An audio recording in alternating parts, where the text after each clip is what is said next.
Thank you so much. Great panel here, great minds. It's an honor and a privilege to be here. It's a little bit, I need your voice back because this is like some boxing bout or something. It's like on my right corner, it's weighing in at 100 pounds. On the left. So, I think it's going to be more like a tag team when we get into this. And I don't think there's anyone should overtalk each other. You know what to do. Interesting concept someone brought up before. It's not really about brand wars. I think that the thresholds have kind of dissolved now between these sort of disciplines. It used to be anti-brand versus international. Now all the cool kids are working for the brands. So again, where do we draw the line at this? So I'm the only one with a few key cards and questions. The only thing is that I don't look as cool when I don't have my glasses on, and I can't read the cards when I do have my glasses on. So we just have to bear with me. So the first one that we're going to throw out there is, are there any preconceived stigmas around homegrown brands in comparison to the international? And are they viewed differently or seen incapable because they are smaller? And remember, it's not about size, guys. So let's start with you, Gilbert. Where are we going with this? Thank you, Paul. I think the challenge when it comes to homegrown brands is the fact that maybe you have an interesting concept, but people don't know who is behind this brand, who's the group that is behind this brand. While on the other side, people know the big brands directly.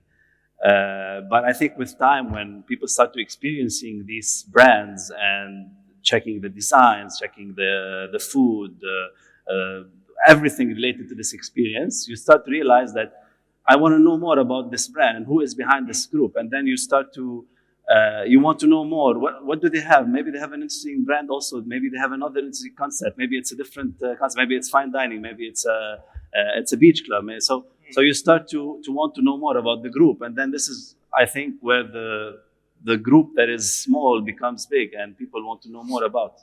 Yeah, absolutely. I think, what I've seen from yourself and Sunset, the expansion that you're having on an international level, for me and other designers, it all depends on the demographic you're in.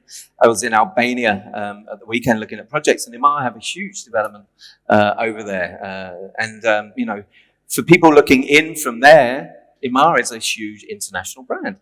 So again, where do we draw the line between international and homegrown? Yes, we're all homegrown at some point in our own countries, right? So I think the whole thing is dissolved. And like I said, we're as a designer, I get the pleasure to work with both international, yourselves as a homegrown brand, which we are then a part of integrally to that. So where does that fit with you and working with, obviously, Marriott? How does that work? You're embracing, we've been working on projects together for years. I've known you. Actually, Maliha was one of my first employees going back years and years ago. So we've done a long way. So, we were the people who wanted to get in with the brand. So, how's your approach? How do you see this sort of shift and transition? Like I said, all the cool kids are now working with the brands and for the brands. So, you being one of them. So how do we elaborate on that sort of scenario? Thank you so much, Paul. Hopefully you can hear me properly, right? My background is obviously design. I started my very first job with you, Paul, Absolutely. About 25 years ago. And it's been an incredible journey. I've been with Marriott now for 7 years, and also a great learning curve. Now Marriott's got 32, more than 32 brands, right? Lots of different brands under the Marriott portfolio. And, I think with so many different brands, it really comes down to there's something for everyone. Now, with large brands like Marriott, there is always this preconceived notion of international brands being a chain brand, right? Where it's a lot of predictability, and that might be the case, right? That might be the case with a lot of the international, as far as some of our brands are concerned, but definitely not with all, right? We do cater for almost like the cookie cutter brands as well. We do a lot of that as well. We've got prototypical brands, but we've also got we like to hone in on the local and hone in on the culture and tell our stories through the local culture as well. And we do focus on that with a lot of our brands when it comes to our luxury brands and the soft brands and all of those kind of things. things as well. So, with over 32 brands, there's always something for everyone, and we tick a lot of boxes with all of that sort of Yeah, I like what you picked up on there. It's how do homegrown brands leverage sort of the best of their local knowledge when it comes to a project. And also then how do the international brands bring that into global practices best? So, Stephen, I mean, you've been in the industry, you've seen both sides of the sector. How do you approach it? I mean, we work integral as a team, but how do you create those sort of local offerings via the inherent ones that we have around us? Well, it's interesting. I mean, I know we had this discussion here. Yeah. Can everyone hear me now? Much better. This whole concept of homegrown versus international brand. I mean, speaking from the blue corner or the left corner, for the international brands, the international corner, ding ding. It's more a case of this. What strengths do we bring to the table? As international brands, we have well-developed brands that have been, marketing teams have really put them into it. We have an incredible amount of experience in hospitality, so we bring those sort of two factors together. But now when you come to an environment, you need to then sort of say, okay, well, you've got that piece of it, but what can you learn from the local environment where you are? And that becomes, well, now you need to sort of exercise complete immersion, where you just, get yourself really immersed into a location, understand all aspects of it, not just hospitality, but it can be, any other, any genres of, artists, entrepreneurs, anybody who's based locally, and you get a real handle on what it's about. And then, the next step in that is that creates, as designers in the audience, we know that's where the design narratives start to come to life, right? So here you are, international brand, but how do you become more local? How do you actually infuse that in there? Mm-hmm. So, I mean, there's now a few more steps along the way, but that's the first step. Absolutely. Yeah. Yeah, and like say, exporting brands out, like say Emaar, just they're becoming global. When I look at both yourself and Kerzner, I think, Hakan, you need to shift on the international side, because where do we draw the line? I know that Kerzner International was founded. As you know, I think shuffle it around, because again, these sort of boundaries are dissolving. But like say, when I was in Albania at the weekend, Emaar is considered this huge international brand, but it's come from here. It's homegrown. You've exported it out. But again, everyone has exported their own brands out, and it's created something more dynamic. How do you see it? And how do you see, being established, Sol Kerzner being the genius he was, creating these amazing sort of brands, bringing in, the likes of Schrager and these guys to really reinvent F&B and sort of change the dynamics of some of the spaces. How would you now describe Kerzner and what you do as a homegrown brand sitting in Dubai in the Middle East? Well, as we were discussing earlier on, Paul, it is not a misconception, but it has been inherited. So Solomon Kerzner, the late Solomon Kerzner, founded the brand in South Africa. He was South African. So Kerzner is essentially a South African brand bought by the Sovereign Wealth Fund, ICD, in 2014. So Sol was a maverick entrepreneur. I mean, for those of you who are not aware, this guy started his professional life by selling his parents' hotel over a weekend while they were away.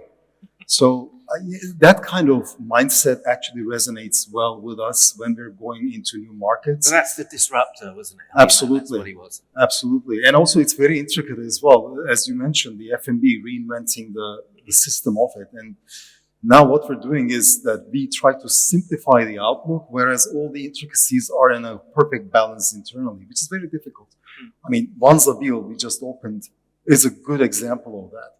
From the outside, it's just, it's like Jenga blocks. Everybody wants to call them that. But when you go inside, it's just an exploration and experience. And it's different every time. Right.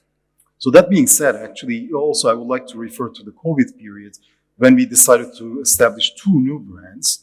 And, we were not bored or anything. We were aware that there was a niche market for them. So it's homegrown with the world in mind, to be honest with you. And everybody around here has to be on the same page on this. And all brands are international today. Exactly. Therefore, there is no war out there, guys. I'm sorry. I disagree with that. I could agree more. Like you say, I look at you being a designer and you're all international to me. And the balance you all work in different beautiful ways. And the balance that you seek is actually based on many things like cross sales. We saw that during COVID. We couldn't operate this hotel, but there was this another hotel over there, which is an international brand, and we started speaking to each other. And that was a real paradigm shift for everybody in cross sales. I'm coming from, my passport was IHG, Intercontinental, which is where I learned a brand, an international brand, can bring order to chaos with those standards, SOPs, and etc. I'm a designer, and I had come from the design environment, clocking almost 2 decades back then, into an international brand environment, which was difficult for both of us, actually. So we accepted each other as we are with IHG, and then I moved on to Oman, where it was completely disconnect from SOPs and everything. So in time, in Kerzner, as you asked, Paul, what we see is that it's an act of balance between all the standardized SOPs that keep you safe and afloat, all the while when you're doing the ultra luxury, which is a very, very easy to fall in, very easy caliber, let's say, or category to fall into the trophy assets, which you don't want to do. Nobody needs trophy assets today. So it is wild that you need to have that established mindset of striking balance of intricate elements internally, whereas you simplify the processes and aim to make money for you and the owners alike. So you cannot be regional, international. It's just international. You can't limit that sort of diversity. And being like Sunset, you're putting your F&B everywhere at the moment. You've got some incredible brands, some names, but then how would they then reflect if you're putting it into, say, one of your resorts, Vibha? Because you do work with each other. There's, like I say, there's no boundary. There's no sort of distinction between this or that. You do have these sort of lines that be crossed. So, how would you then look at your F&B program in your hotel, where you would say, okay, I'm going to carve it out. I don't want to run it myself. What brand am I looking, and what position when am I looking to put that in? And then you two would then be able to be in touch with each other and discourse and bring in international brands that way. So is that an approach that you do, or like homegrown brands too scared to approach the international brands per se to get their venues within the F&B program? Because we know that the hotel offering, it's not the best at operating an F&B unit. You stick to what you're good at, and then you'll bring in the independence to really kind of give it a little bit more sort of dynamic and breathe life into the space as well. So what's your approach when you're looking at that? And maybe you have a different approach as well of how you look to position brands within your spaces and your resorts and your offerings. So Sure. Vibha, how would you do that? Thank you, Paul. I think F&B is a very touchy subject. Mm-hmm. I don't think hotel operators do it to their best capabilities. Absolutely. So we do need to partner with great F&B operators many a times to get it right. And it really depends on the destination the brand is going into. Is it necessary to attract the local customer? Is it an all-inclusive property?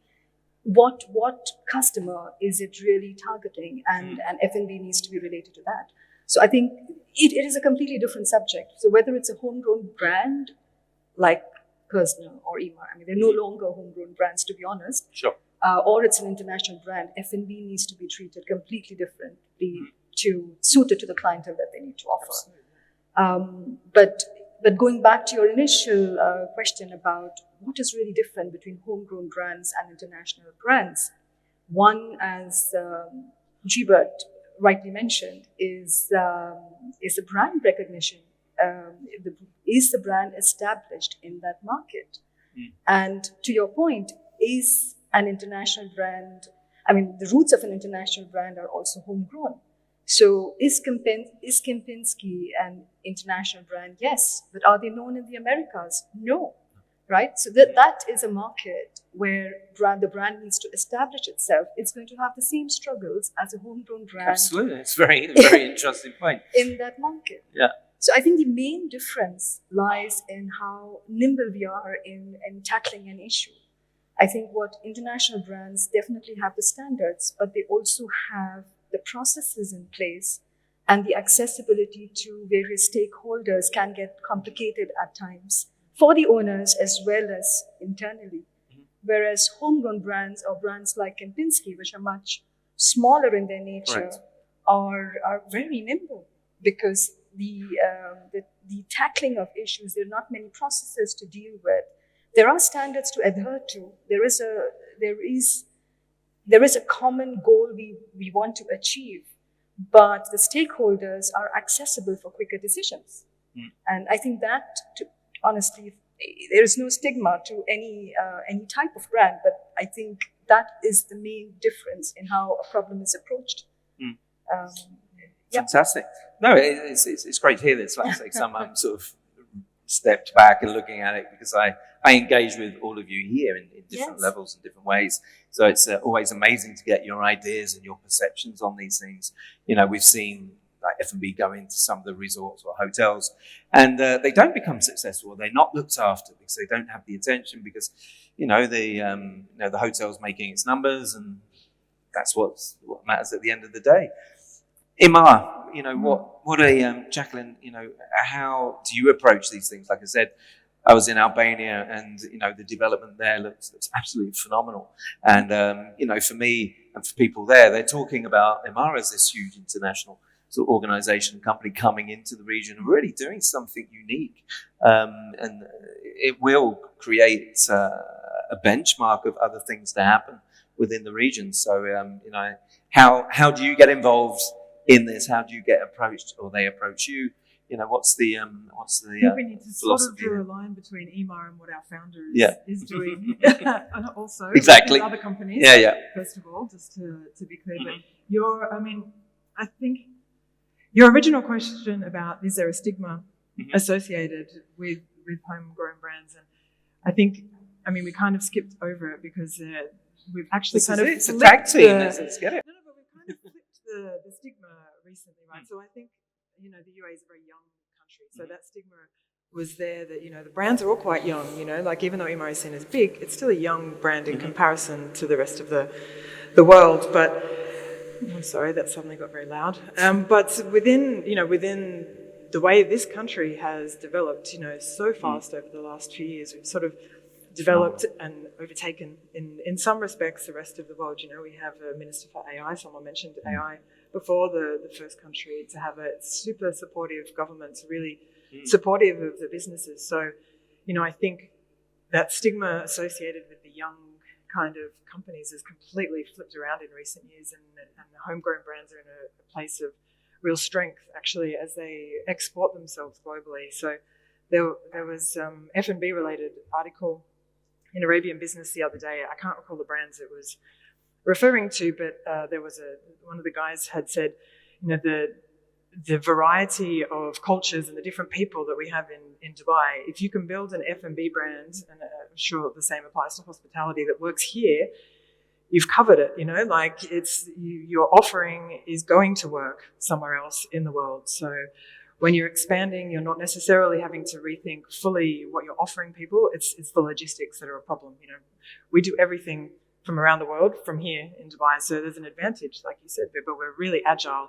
We have our brand standards, but with one WhatsApp message, we can change them if we need to. It's super quick, but we don't have the infrastructure globally. So the supply chain, how do you figure out that your food is going to be the same quality if you open in London when you know everything that you have here? So, it's sort of double-edged sword, I guess. Yeah, that leads us on to a great question here. It's all about tapping into the integration aspect. What strategies can homegrown brands employ to integrate seamlessly into the global market while preserving their unique identity and appeal to local consumers?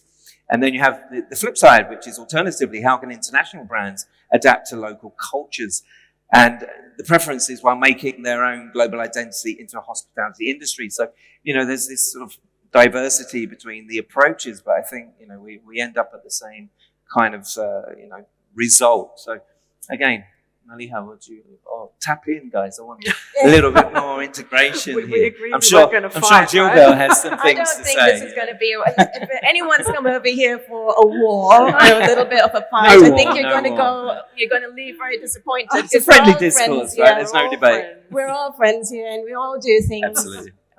Very well in the industry, I think. We all, and I think we all have our strengths in different things. And I think that we tick boxes in lots of different ways. But to answer your question, Paul, about how do international brands stay local, I can answer on behalf of international brands and Marriott in particular.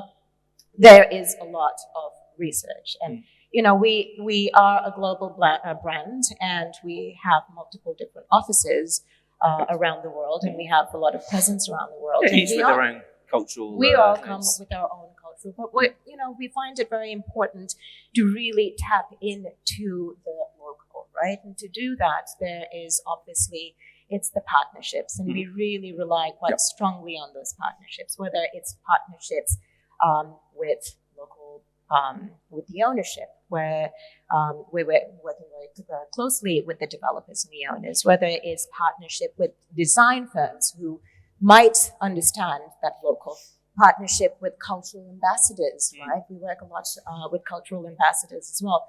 And through that work and through all of that research and through the process of the narrative building and all of that, we learn a lot as well. And we do need to find the importance, and we do understand the importance. I'm going to use a little bit of an example. I'll actually use two examples, since we're focusing on Saudi and UAE as a market, one of my focus.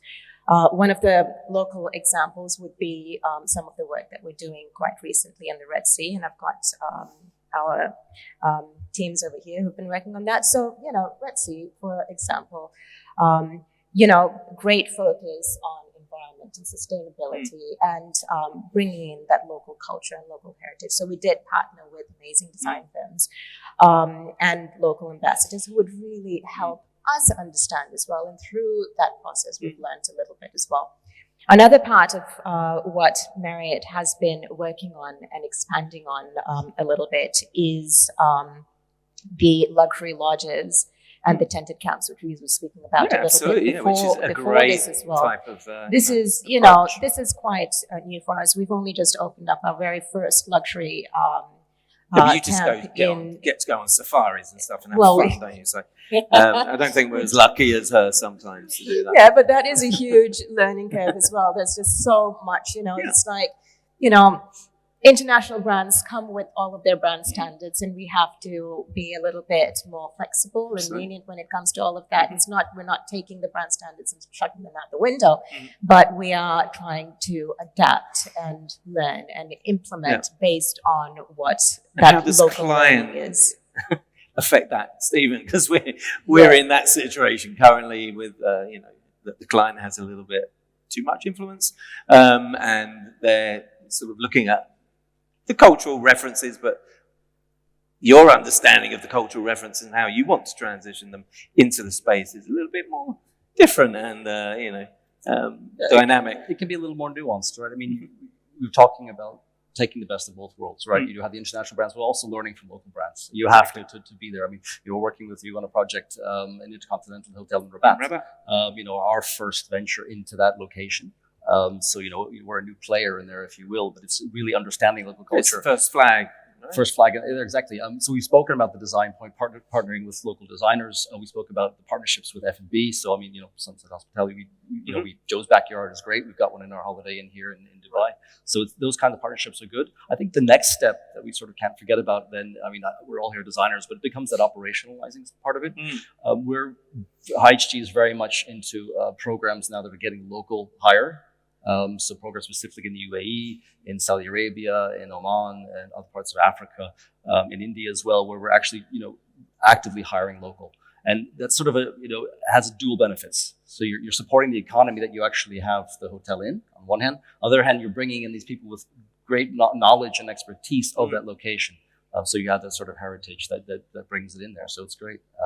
It's really good. It just, one more thing, it kind of reminded me, I was on a plane. I know you were flying back and forth yourself. So it says a lot when sort of things you learn happen to be on the entertainment system of the plane you're flying on. But there was a documentary about method sampling. And I don't know if you've heard about that, but this is a notion that you take two very disparate ideas. Yes. In this case, it happened to be music. So it was classical music and hip hop. Bring it together and you create something completely different. Well, I see it's very much this. You're creating something with an international aspect and global outlook, but you're looking at sort of the way a more nimble and focused local operator would operate, and how do you sort of combine them to create, just sort of something new and perfect, just right for that environment that attracts both the locals to come into the hotel, which makes it a very vibrant space, but also brings in the international guests who are coming for that local flavor. We're looking, sorry, at Turks and Caicos, and it's exactly that. It's where do you position your target market? Who's going to come? Who's going to frequent your menu? What F&B do you put there? You don't want to bring like an A-list of Michelin star chef, because no one will go to that region to eat. But from a homegrown perspective, like say, Gilbert, when you're looking at bringing your brands into different demographics as well, like say, I've seen your latest one open up in Milan recently. We're looking at Marbella also with the one that we're doing in the Atlantis. I got called up on what we're doing there. So how do you go about, that integration and finding the right fit? What do you bring in? Obviously, it's going to be about food, produce, your staffing. There's a lot more complexities that you would have to look into. I think at the moment, a lot of big hotel brands are either acquiring lifestyle brands, let's say Accor and Paris Society, for example, or are bringing brands such as ours, like you just mentioned, Joe's Backyard. Or actually, we have another good example where a big hotel brand and hospitality group are creating together an interesting concept. So we have with the one and only Drift. So two homegrowns create another homegrown. Something like that. So how do we define that? And Drift is an award-winning beach club that everybody probably knows. So this interesting collaborations, I think, are bringing both teams together. Yeah, I think it's very healthy exercise. Creating something even better for as an experience for guests all around the world. Yeah, and I think you're really pushing the boundaries here, especially in the marketplace here, as well as internationally. But there's a tricky part on that as well. Not the Drifts. We're very happy. You could have come back on this side. Yeah, then. I don't know. Come back on this side. Not sure. Withdraw the line. Yeah. Swap Sounds like over. Vibha wants to live over here, so. What I'm going to tap into is that we were challenged with this issue in a recent opening again, and what we looked at was, okay, regional. What is region? What is that region? Exactly. So all of a sudden we had to comprehend and acknowledge the fact that the region is a lot bigger than we thought it was. So when you're talking about opening a new venue in Dubai, is it the GCC only, really? Or is it the demographics in Dubai? So we chose the latter. And then we started creating a venue where we had to split it up. So it became a marketplace, a bazaar, so to say. And then we said, oh, okay, this is super romantic, but what about the kitchen? It's super complicated. Then you're going to be splitting the kitchen. Where's the efficiency? Okay, how do you deal with that? So, but we embraced that challenge. And to be honest with you, the result is not bad at all, far from it. But having said that, what we understood is it is the consumer, let's say. I don't want to call it the guest only, because these are also walking people who come from the street. Correct. Providing them with the ability to choose is super important. I mean, when you go on Instagram today, you can go and visit a hotel in Lofoten, Norway, looking at it without being there to some extent. And some mediums are doing it very, very well, to be honest with you. Or you can just go to Istanbul and have a look at the new Four Seasons. That ability of choice reflects in the mindset today. And also our next generation clientele, the next generation decision makers, how they perceive and actually, consume information. So we had to tap into all of those very, very blurry boundaries. And it was scary, to be honest with you, because there the standards don't apply. There the SOPs don't apply. There the expectations take precedence over your values sometimes. And you have to stand steadfast, and you have to implement everything that you hold dear, all the while when you're not gimmicky, you're not old-fashioned, you're not boring. I mean, it is very exciting, all the while when it's very, very difficult. Yeah, because you're educating them in that sense, right? And you're trying to guide them with the right, degree of force, but you also have to listen. Yep. I was going to open up some questions to the audience now if people want, but maybe tap into this last one. So, how do we tap into the implementation aspect? So what are the inherent challenges faced by international brands like yourself when implementing strategies in new regions. So again, something we just touched on there. And how do these compare to the challenges that homegrown brands encounter when they're trying to scale up their operations internationally? So again, it's tapping in and then scaling up, growing it, putting it out there. How do we approach that? Vibha, do you want to lead us on this? I want a little bit of a tag going on here. So I think this is the, tag the other person to come into the ring. Thank you, Paul. From an implementation perspective, if I look into it purely from a project's point of view, having the right partners is most important. Yep. So I think the challenges that we would face in an emerging market, not so much in a mature market, is not having the right consultant on board, not having the right contractor on board, not having the right vendors appointed. That is the most important challenge. And I think that is where our education lies right from the beginning of the project assignment. And that is a partnership of not just us in design and construction services, but as the operator itself, as the entire brand consciousness, that whatever stories we might want to tell, if we don't have the right people on board, they'll never get implemented and they'll never get transformed and they'll never attract the right guest. So that is the most challenging aspect. And finally, we need to be conscious of what can be implemented in a certain location. So we were recently in Brazzaville, for example, where we can't even get a proper wall covering installation. It's as simple as that, right? So most of the joinery and everything needs to be done overseas and then shipped. So these are again things to keep in mind. Series of challenges. These are the kind of challenges that we need to keep in mind, but they might be common to homegrown and international brands, to be honest. So if you don't have the right partners, the end product would not be right. It would not be right. Absolutely. Sure. And from homegrown, Jacqueline, how do we look at this? It's the same situation. We have to have very strong JVs, and we do. Whenever we're developing internationally, we have strong relationships with our JV partners. We are still reliant on local consultants because from a development perspective, there's all rules and regulations that are different, everywhere you go. So there is an element of risk because you're reliant on these consultants. But I also think we're a slightly different beast, maybe because we have the privilege of developing the whole community. We're not just building the hotel, we're building the residential, we're building the mall, we're building the whole space. So it's sort of building our own occupancy at the same time, and the strategies around that are well above my pay grade, but it seems to be working. Amazing. And from an F&B perspective, Gilbert, I'm finding these things in the US over there. Things are done differently. Things are done at snail's pace sometimes, and we're looking at we use a different metric system to them, imperial metric. The permitting.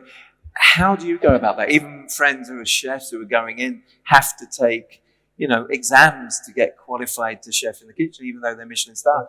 But everything's in a language that they don't understand.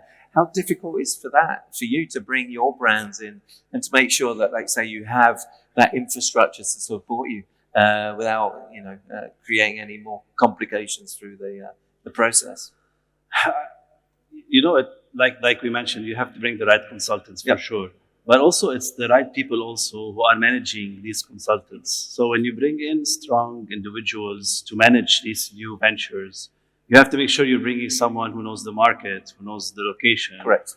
And accordingly, I think anyone who's strong enough can infiltrate the market the right way, bring in the right consultant, the right suppliers, and make it happen. That's the best way to do it. Brilliant. Stephen, anything from you on this one? We talked about moving into new markets. I think you do just need to leverage what you have there. From the point of view of coming into a place we don't have scale, we also have to sort of rely. I guess designers, we're laying the marker. We're bringing the first thing down, so make sure that you have that local presence, that local feel. But I think just this whole notion again of local versus international, it plays a part with it, just a change of travel. At the bigger picture, right? You think of a century ago, international brands offer this sort of safe haven in any location. You can go there. This is what guests are looking for. We know now, fast forward to today, that's no longer the case. it's about immersive travel. So Yeah. they want to come to a hotel, but they want to experience the local flavor of it. So it's, we're all adjusting and learning from each other to create that new environment. Exactly. I won't ask Maliha that question because I know she just goes traveling and stays in these sort of luxury developments and glamping resorts and lodges. Hakan, I mean, you know, through the brands that you represent, through Kerzner, I mean, you're bringing in some incredible F&B geniuses into these spaces that really animate your whole environment. One's Zabil, you know, the Atlantis, what you're doing at the Royal. You know, how do you even get in touch with these people to bring it? You know, it's something that you can really captivate. You're in touch with the best chefs in the world, and you know, what's your pulling power on that one? Difficult question, because for one thing I'm sure of is that back in the day we were chasing them, now it's vice versa. Exactly. Because it also lies in the power of how you deliver a location and create a destination out of that, because these top tier players want to be there. And actually it was a bit of an enigma to see all of them in sync in Atlantis the Royal, for example, seeing all of these chefs mingling. And during the opening party, I remember that we were thinking about maybe we should just keep them busy separately. But no, it's very demanding sometimes. It was nothing different than this, to be honest with you. They just wanted to mingle together and talk to each other. They met there for the first time. So what happens is that, I mean, back in the day, we were going through agencies, we were going to their restaurants and telling them the story of what we want to create differently. Not for the sake of, you know, shouting louder than others, but making a difference per se. Yeah. So these guys got the message. And now we're working with all of them, actually. So, I think they're trying to shoot us off stage at the moment. That's been sitting Just on the lining floor us for a up, while. aren't they? that's right. It's Omar's way of telling us that the time is up. Time is up and the firing squad's out. Yeah. Exactly. Okay, time's up then. We can't do any more. No? 0-0.